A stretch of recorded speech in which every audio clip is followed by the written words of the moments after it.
সম্রাট ভাই ticket system করে দেন। একটা 800 প্লাস আর একটা 800, একটা 800 প্লাস আর একটা 800 প্লাস আর একটা 800 কেজি। দাম চাচ্ছেন কিরকম? 30 লক্ষ টাকা। 30 লক্ষ টাকা জোড়া। জোড়া 30 লক্ষ টাকা আসলে দাম চাচ্ছে। দর্শক দেখতে পাচ্ছেন বিশাল বড় সাইজের দুটি ষাঁড় গরু। যে ষাঁড়গুলো কি ভ্যারাইটি, কি জাত? এটা রাজস্থানি কানখারাজ। কি নাম? কানখারাজ। কানখারাজ রাজস্থানি কানখারাজ।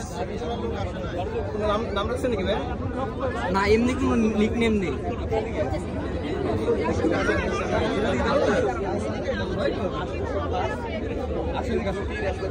জোড়া 30 লাখ টাকা দাম চাইছে।